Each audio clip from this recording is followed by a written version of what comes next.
Apa yang membuat bangsa Yahudi begitu kontroversial sepanjang sejarah?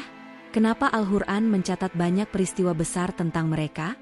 Apakah janji Allah yang ketiga, yang masih dinanti oleh umat Islam, akan segera terjadi?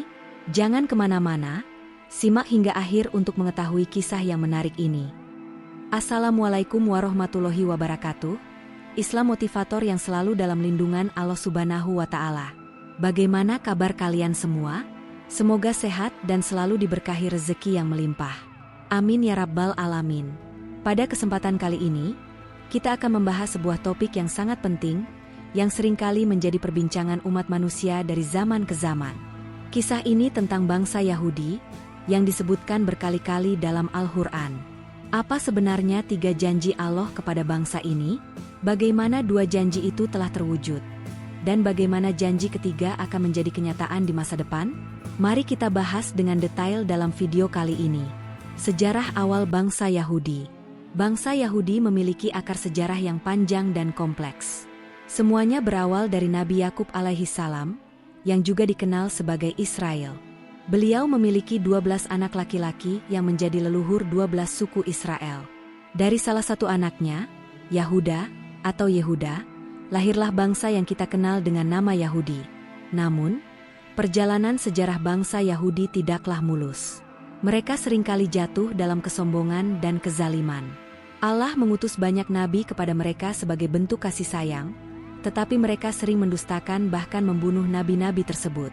Dalam surat Al-Baqarah ayat 87, Allah berfirman, "Apakah setiap datang kepada kalian seorang rasul dengan membawa sesuatu yang tidak sesuai dengan keinginan kalian, lalu kalian bersikap sombong? Kemudian sebagian dari rasul itu kalian dustakan, dan sebagian yang lain kalian bunuh." Nabi-nabi seperti Zakaria, Yahya, bahkan Isa alaihissalam adalah beberapa contoh nabi yang diancam atau dibunuh oleh mereka. Tindakan ini mencerminkan kesombongan mereka, yang akhirnya membawa kehancuran besar pada bangsa ini. Janji pertama, kehancuran dan pengusiran. Allah Subhanahu wa Ta'ala berfirman dalam surat Al-Isra ayat keempat, "Dan telah kami tetapkan terhadap Bani Israel dalam kitab itu, sesungguhnya kamu akan membuat kerusakan di bumi ini 2 kali, dan pasti kamu akan menyombongkan diri dengan kesombongan yang besar."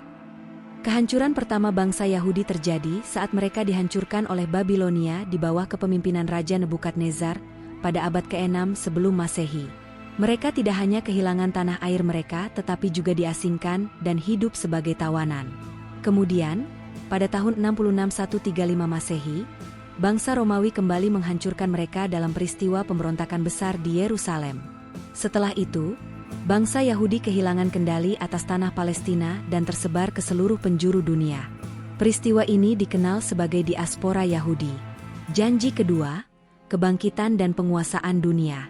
Namun, Allah Subhanahu wa Ta'ala memberikan kesempatan kedua kepada bangsa Yahudi untuk bangkit.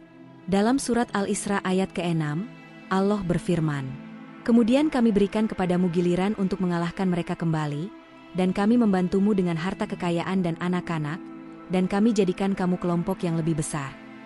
Janji ini kini bisa kita saksikan dengan mata kepala sendiri. Bangsa Yahudi telah bangkit dan menguasai berbagai bidang penting di dunia, seperti ekonomi, politik, teknologi, dan media. Dominasi Yahudi di dunia modern.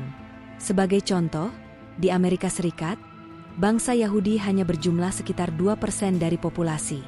Namun, mereka memiliki pengaruh besar, terutama di bidang perbankan, teknologi, dan industri hiburan. Tokoh-tokoh seperti Albert Einstein, Mark Zuckerberg, dan Larry Page adalah beberapa contoh figur Yahudi yang berpengaruh di dunia. Selain itu, teknologi modern yang kita gunakan sehari-hari, seperti media sosial, perangkat lunak canggih, hingga inovasi di bidang kesehatan, banyak diciptakan oleh para ilmuwan Yahudi.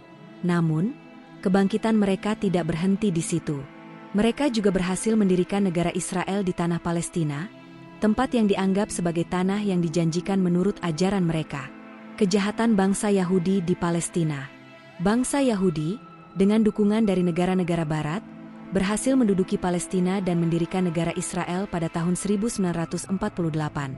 Namun, sejak saat itu, mereka terus melakukan kezaliman terhadap bangsa Palestina. Penjajahan, pembunuhan, dan penghancuran Masjidil Aqsa menjadi pemandangan yang sering kita lihat di berita.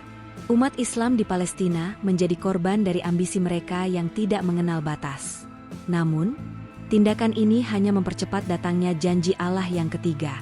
Janji ketiga, kehancuran akhir.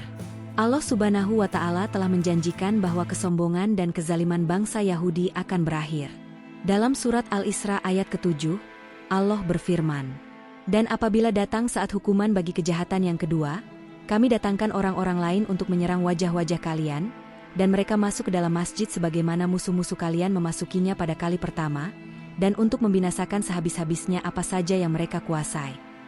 Janji ini belum terjadi, tetapi kita yakin bahwa suatu hari nanti, bangsa Yahudi akan dimusnahkan dari muka bumi.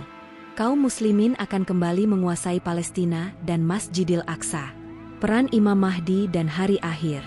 Menurut riwayat, di akhir zaman, umat Islam akan dipimpin oleh Imam Mahdi, seorang keturunan Rasulullah Shallallahu Alaihi Wasallam. Di bawah kepemimpinan beliau, kaum muslimin akan merebut kembali tanah Palestina dan menghancurkan kekuasaan bangsa Yahudi. Pelajaran besar dari kisah ini. Sobati Islam semua, 3 janji Allah kepada bangsa Yahudi adalah pelajaran besar bagi kita semua.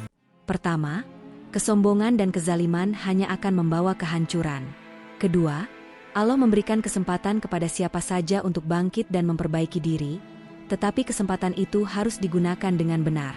Ketiga, kezaliman yang terus-menerus hanya akan mempercepat datangnya hukuman Allah.